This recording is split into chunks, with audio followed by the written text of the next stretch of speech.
Merhaba çocuklar. Sibel öğretmenle beraber bir hayat bilgisi dersine daha hoş geldiniz.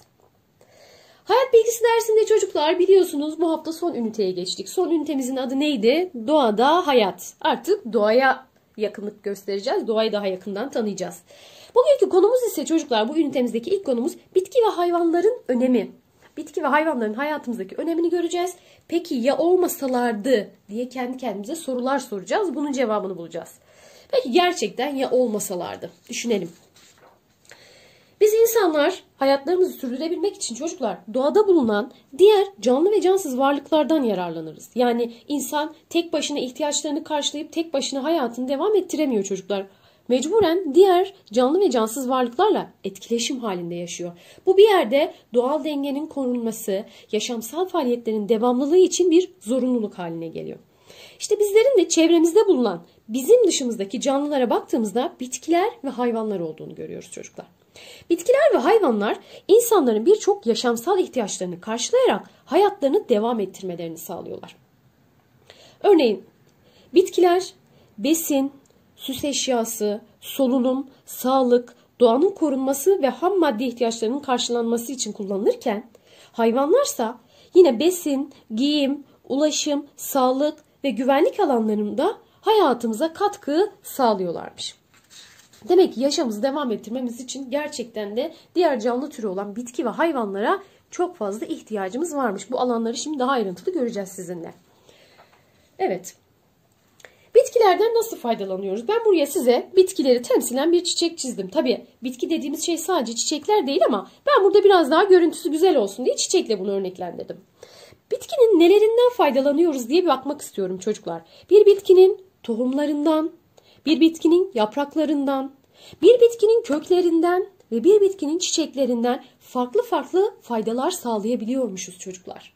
Yani öyle sadece bir tarafından, bir parçasından değil. Bir bitkinin tamamı, her bir parçası bizim için farklı anlamlarda yarar sağlayabiliyormuş. Bu yararlar neler? Şimdi daha ayrıntılı göstereceğim size. Bitkiler hangi alanlarda faydalanırız? Bakalım. Öncelikle dedik besin. Beslenme tüm canlılar için hayati bir ihtiyaçtır çocuklar. Temel gereksinimizdir. Hayatımızı devam ettirmemiz için tüm canlılar olarak öncelikle beslenme ihtiyacımızın karşılanmasını sağlamak gerekirmiş. İşte bu besin ihtiyacımızı karşılamakta da bize en çok fayda sağlayan madde neymiş? Bitkilermiş. Bitkilere bakıyorum çocuklar. Nohut, bakla, mercimek, bezelye, pirinç, fasulye gibi baklagil adını verdiğimiz bitkiler kaslarımızı güçlendiren besinlerdir. Buğday, arpa, yulaf, mısır gibi tahıllar ekmek ve makarna yaptığımız bize enerji veren besinlerdir. Bitti mi? Hayır. Elma, armut, kavun, karpuz, portakal gibi meyveler, soğan, patates, domates, biber gibi karnabahar, ıspanak, kabak, patlıcan daha devamı var bunun. Ben buraya bir kısmını yazdım.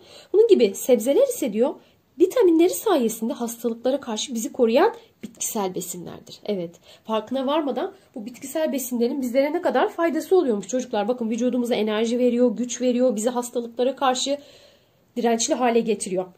İşte bunların hepsi bitkisel besinler sayesinde oluyor. Bunun dışında ayçiçeği, zeytin, mısır, susam, ceviz, fındık veya soya fasulyesi gibi bitkilerden de enerji verici besin olan yağlar elde ediyoruz çocuklar. Tabii yağları sadece bitkilerden elde etmiyoruz. Onu da ekstra hatırlatacağım size. Burada bahsettiğim sadece bitkisel olan yağların örneği. Bitkilerin kullandığımız alanlar bitti mi? Hayır, devam ediyor. Saydıkça göreceksiniz meğer ne kadar çok alanda bize fayda sağlıyormuş. Giyim dedim çocuklar. Giyimde nasıl bir fayda sağlayabilir öğretmenim? Ben hiç çiçek giymiyorum. Yapraktan elbise yapmıyorum diye düşünebilirsiniz ama bitkiyi direkt olduğu haliyle hayal etmiyorsunuz çocuklar. O bitkinin çeşitli işlemlerden geçmiş haline göre yorum yapacağız. Pamuk, keten gibi bitkilerden iplik ve kumaş elde ederiz. Ve bu kumaşlardan da giysi yapmak için kullanırız çocuklar. Gerçekten şu an düşünün üzerinize giydiğiniz giysilerinizin esas maddesi ipliktir. İpliklerin oluştuğu kökene baktığınızda ise bitkilerin bunu sağladığını görüyorsunuz çocuklar. Bir diğer ve en önemli katkısı aslında bunu en başta da söyleyebilirdim. Solunum. Beslenme gibi solunum da tüm canlıların en temel ihtiyacıdır çocuklar. Hayati bir fonksiyondur çünkü. Solunum bitkilerin biz insanlara en önemli katkılarından birisidir. Soluduğumuz havayı, kirlettiğimiz havayı temizlemesi. Nasıl yapıyor bunu? Bitkiler kirli olan havayı yani karbondioksiti alarak, bizim dışarı verdiğimiz kirli havalar var ya çocuklar, karbondioksit dediğimiz. Bu kirli havaları bitkiler alıyorlar çocuklar, bizler için temizleyerek tekrar doğaya bırakıyorlar ve biz o temizlenmiş havayı tekrar soluyoruz. Yani düşünün, biz kirletiyoruz, bitkiler temizliyor. Farkında olmadan biz ne kadar onlara bağımlıyız aslında, değil mi çocuklar? Onu görüyoruz. Buraya da örnekle resmini çizdim. Bitkinin dışarıdan karbondioksiti alıp kendi bünyesinde onu temizleyerek oksijen olarak doğaya verdiğini ve bize oksijen sağladığını. Hani diyoruz ya, ormanlarımıza sahip çıkalım, ağaçlarımızı yakmayalım, ağaçlarımızın yok edilmesine müsaade etmeyelim, elimizden geldiğince bol bol ağaçlandırma yapalım. Neden? Çünkü doğanın korunması ve en başta da bizlerin yaşamının devamlılığı için çocuklar ağaçlara, bitkilere ihtiyacımız var. Devam ediyorum. Tabii bitkiler bu arada ağaçlardan solunum sağlarken birçok canlı türüne de çocuklar yuva oluyor. Bunu da ayrıca belirtmiş olayım. Geliyorum bir başka kullandığımız alana, eşya. Eşya dediğimiz şey çok geniş bir konu çocuklar. Yani okulda kullandığımız eşya, evimizde kullandığımız, işte odamızda kullandığımız çok çeşitli eşya var. Ağaçları ev yapımında, kağıt, kalem, defter ve çeşitli mobilya yapımında kullanırız. Bakın, farkında varmadan evinizde oturduğunuz masanın, mutfakta kullandığınız belki bıçağın sapının ya da işte ödev yaparken yazı yazdığınız kalemin, defterin ve kitabın esas kaynağı neymiş çocuklar? Bitkiymiş. Yani farkına varmadan ne kadar çok bitkisel ürün tüketiyoruz, değil mi? Bitkilerimizi kullanım alanlarına devam ediyorum. İlaç dedik çocuklar. İlaç, nasıl ilaç?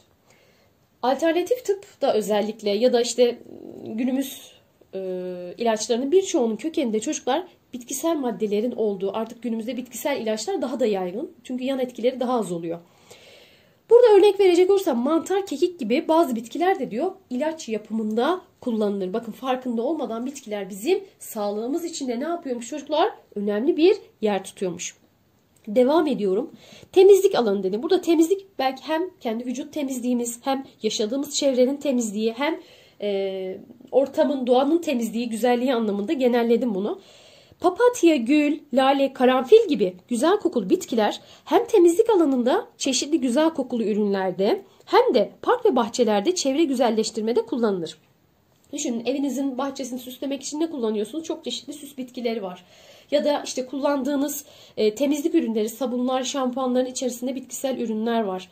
Kullandığınız parfümünüzde yine bitkisel ürünler var. Bakın çocuklar, fark etmeden o alanlarda da ne yapmış oluyorsunuz? Bitkisel ürünleri kullanmış oluyorsunuz. Ayrıca diyorum, bakın, sel, toprak kayması, çığ gibi doğal afetlere karşı kökleriyle toprağı tutarak oluşabilecek zararları önler.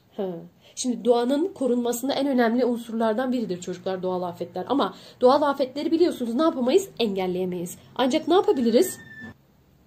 Çeşitli önlemler alarak doğal afetlerin zararlarını azaltabiliriz. İşte bitkiler bu konuda görev alıyorlar çocuklar. Nasıl? Bitkiler kökleriyle biliyorsunuz toprağa bağlanıyorlar çocuklar. Ve toprakta bitkiler yetiştiği zaman o toprakta çeşitli afetlerin meydana gelmesiyle oluşan zararları mümkün olduğunca azaltıyorlar. Selde, toprak kaymasında, toprak aşınmasında ve çığda. Bu açıdan da hayati olarak gerçekten önem taşıyor bitkiler. Bir de şunu söylemek istiyorum. Evet, ağaçlar kesilmesin dedik, ağaçlarımızı koruyalım dedik ama bazen mecbur kalarak yine ağaçlarla ısınma ihtiyacını gideren birçok bölgemiz de var. Bunu da ayrıca bitkilerin kullanım alanı olarak belirtmek istiyorum. Ülkemizin birçok yerinde yakacak olarak hala insanlar kullanmak durumunda kalıyor çocuklar. Bitkilerle ilgili söyleyeceklerim bu kadar. Ne dedik? Bitkilerden sonra bir diğer canlı türümüz olan hayvanlar. Acaba hayvanlardan hangi alanlarda faydalanırız? Bakıyoruz. Öncelikle besin. Et, süt, yumurta, bal, yoğurt, peynir, tereyağı gibi boyumuzu uzatan, kemiklerimizi güçlendiren ve yaralarımızı onaran birçok besinin kaynağı hayvanlardır çocuklar. Biz bunlara ne diyormuşuz? Hayvansal gıdalar diyoruz. Bakın, fark etmeden gün içerisinde bitkiler kadar neymiş? Hayvansal gıdaları da tüketiyoruz, değil mi? Bunların kaynağı hayvanlar. Bir başka canlı türü. Mesela kahvaltıda yediğiniz yumurta, bal düşünün, içtiğiniz süt ya da yemeklerinizde bulunan işte yoğurt, et. Bunların hepsi hayvanlardan kullanım alanlarımızda oluşan besinler. Bir diğer hayvansal ürünlerin kullanım alanına bakıyorum. Giyim. Nasıl giyim? Bitkilerde de söylemiştik giyim alanını. Hayvanlar için baktığımızda inek, koyun, yılan gibi hayvanların derisinden, yününden kıyafet ve aksesuarlar yapıyoruz çocuklar. Koyun yünlerinden yatak, yorgan, yastık yapıyor. Yünlerden iplik elde ederek yine giysi, halı ve kilim gibi eşyalar, dokumalar elde ediyoruz. Evinizde açtığınız kilimin maddesi ne oluyor çocuklar? İpliği hayvansal üründen oluşuyor. Başınızı koyup yattığınız yastığınızın içerisindeki yün hayvansal üründen oluşuyor. Bakın farkında bile değiliz ama aslında insan olarak yaşamımızı sürdürürken çocuklar tamamen bitki ve hayvanlara bağlı yaşıyoruz. Öyle değil mi? Evet. Hiç aklınıza gelmeyecek yerlerde belki onlardan destek aldığımızı bu derste daha iyi anlayacağız. Devam ediyorum hayvanlardan hangi alanlarda faydalandığımıza. İpek böceğinden demiş çeşitli alanlarda kullanılan çok değerli malzeme olan ipek elde edilir. İpek evet günümüzde dokumada kullanılan değerli bir maddedir ve bunun da kaynağı çocuklar ipek böceğidir. Yani hayvansal bir üründür. Ulaşım, taşıma, spor. Spor düşündünüz böyle bir an değil mi? Nasıl sporda fayda sağlıyor? Şimdi at, eşek, öküz, deve, katır gibi hayvanların çocuklar güçlerinden yararlanıyoruz. Bunları ulaşımda, taşımada ya da spor yaparken kullanıyoruz. Spor, at biniciliğini düşünün çocuklar. Atı sporumuz olan ciriti düşünün. Bunlar da nedir? Hayvanın gücünden faydalanıyorsunuz değil mi? Farkına varmadan. Teknoloji öncesi dönemleri düşünün. Atla insanların ulaşımı sağladığını görüyorsunuz. Bunların hepsi hayvanlardan sağladığımız faydalara giriyor. Bir diğer alan sağlık alanı. Sağlık alanında kullandığımız birçok aşı ve serumun üretiminde de yine çocuklar hayvanlardan yararlanılıyor. Hayvansal ürünler kullanılıyor. Ayrıca diyorum burası önemli. Başına da görüyorsunuz yıldız atmışım 2 tane. Bazı hayvanları evimizde beslediğimizde onlarla arkadaş oluruz. Onlardan güvenliğimizi korumaları noktasında da fayda sağlarız. Evet çocuklar, her zaman katkılar sadece elle tutulur şeyler olmayabilir. Yani sadece eşya, sadece yiyecek, sadece gıda olmayabilir çocuklar. Bir hayvanı beslediğiniz zaman onunla duygusal bir bağ, onunla bir güven ortamı da oluşturabilirsiniz. Evinizde yalnızlığınızı paylaştığınız bir dostunuz olabilir. Kapınızın önünde sizin güvenliğinizi sağlayan bir koruyucunuz olabilir. Bu da yine hayvanlardan sağladığımız önemli bir faydadır.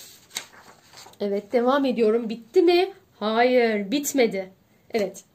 Bunların dışında çocuklar hayvanlar geçmişten günümüze her zaman fayda sağladığı gibi bir de birçok konuda çocuklar insanlara ilham kaynağı olmuştur. İnsanlar hayvanlardan esinlenerek birçok alanda üretim yapmıştır. Nasıl yani diye düşünüyorsunuz. Evet şimdi bunları açıklayacağım size. Örneğin çocuklar bildiğimiz çok küçük sevimli Yusufçuk böceği. Yusufçuk böceğinden esinlenerek helikopter tasarlanmıştır çocuklar. Evet. Yusufçuk böceğinin resmiyle helikopter resmini yan yana koyup incelediğinizde bunu çok daha iyi anlayacaksınız. Bir diğer tasarım böcek yapısından faydalanarak, esinlenerek robot teknolojisinden kullanılmıştır çocuklar. Bazı uçakların tasarımı yine çeşitli kuşlardan esinlenerek hazırlanmıştır. Bakın fark etmeden hayvanlar teknolojiye de aslında çocuklar yön veriyor. Hayvanların özelliklerinden, yapılarından yola çıkarak insanlar teknolojide ilerleme sağlıyor. Devam ediyorum. Yunusların su altında ses kullanarak iletişim kurmasından yararlanıp sonar cihazı su altında ses iletimini sağlama tasarlanmıştır çocuklar. İlginç. Aynı şekilde yarasanın sesle yön bulmasından esinlenerek radar cihazı hazırlanmıştır. Bunun dışında balinalardan faydalanarak yüzme paletleri, tavşan ayağından esinlenerek kar ayakkabısı gibi daha ismini şu an aklımda olmayıp sayamadığım birçok hayvanlardan esinlenerek üretilmiş araçlar var çocuklar. Çünkü hayvanlar nedir? Doğada bulunan bir canlı, doğaldır. Doğal şeyler her zaman yapaylara yön verir. Bunu asla unutmayın. Yapılan, oluşturulan her şey, her fikir kökeninde doğal bir üründen esinlenerek, ondan yola çıkarak, ondan cesaret alınarak yapılmış bir çalışmadır demişiz. Şimdi çocuklar, ne dedik? Etrafımızda birçok hayvan ve bitki ile iç içe yaşarız ve onlara her zaman ihtiyacımız vardır. O nedenle çevremizdeki hayvan ve bitkilere çocuklar zarar vermeden onları korumalıyız. Hem onların da bir canlı olduğunu düşünerek hem de yaşamsal faaliyetlerimizi devam ettirmek için onlara olan zorunluluğumuzu da unutmadan. Tabii sadece zorunluyuz, onlardan alacağımız var çıkarımız için değil. Doğal dengeyi korumak adına da, yani doğadaki hiçbir canlı türü boş yere yaşamıyordur çocuklar. Mutlaka o doğada başka bir varlığın dengesini sağlamak adına vardır. O yüzden biz insanlar bitki ve hayvanlar olmadan yaşamımızı sürdüremeyeceğimizden dolayı da doğanın dengesinin korunması için de ne yapmamız gerekiyor? Diğer canlılar olan bitki ve hayvanlara gereken korumayı göstermemiz gerekiyor çocuklar. Konuyla ilgili anlatacaklarım bu kadar. Şimdi sizinle küçük bir alıştırma çalışması yapalım. Sıra sende diyor. Bakalım. Aşağıdaki ifadelerden doğru olanlara D, yanlış olanlara Y koyalım demiş. Şimdi okuyacağım ifademi, doğru mu yanlış mı, ona göre bir değerlendirme yapacağız. Demiş ki, dünya üzerinde yaşayan tek canlı insandır. Çok iddialı bir cümle. Peki öyle midir çocuklar? Hayır. Dünya üzerinde canlı olarak insanlar, hayvanlar ve bitkiler vardır. Yani insan tek başına değildir çocuklar. Bu ifademiz yanlış bir ifade. Devam ediyorum. Yağı çıkarılan bitkilerden birisi de susamdır. Evet, bitkilerin faydasından bahsederken yağlar elde edilir demiştik çocuklar. Bunlarda ne vardı? Mısır, ceviz, susam, ayçiçeği, öyle değil mi? Zeytin, bunun gibi birçok bitkiden yağ elde edilir demiştik. Susam da bunlardan birisidir. Bu ifademiz doğrudur o halde. Devam ediyorum. İnsanların bitki ve hayvanlara ihtiyacı yoktur demiş. Kesinlikle ve kesinlikle nedir çocuklar? Yanlıştır. İnsanlar hayatlarını devam ettirmek için, hele de bazı temel ihtiyaçlarını devam ettirmek için mutlaka bitki ve hayvanlara ihtiyaç duyarlar. İnsanlar diğer canlı türleriyle mutlaka etkileşim içerisinde olmak zorundadır çocuklar. Bu ifademiz yanlıştır diyorum.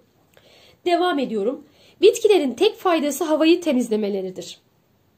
Bitkilerin en önemli faydası evet havayı temizlemeleridir ama tek faydası diyemeyiz çocuklar. En önemli faydası budur. Tek faydası değildir.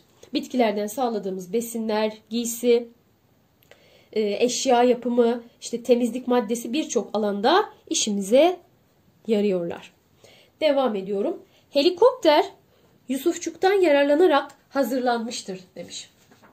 Helikopterin tasarımı için ne demiştik çocuklar? Yusufçuk böceğinden yararlanılmıştır demiştik değil mi? Bu ifademiz doğruydu. Canlılar teknolojiye yön veriyor demiştik.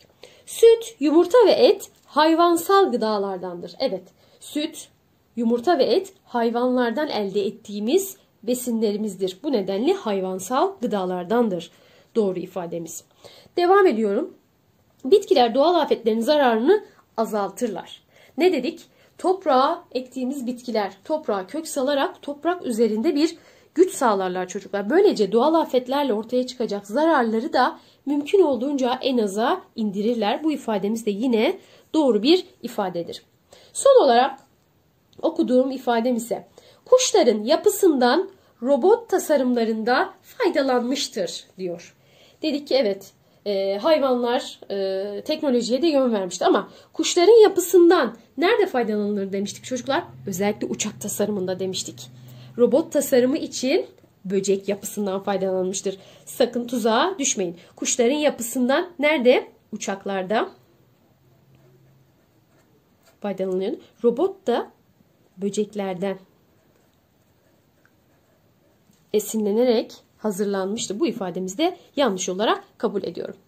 Konuyla ilgili değerlendirme çalışmamızı da bu şekilde yaptığımıza göre konunun anlaşılmış olduğunu umuyorum.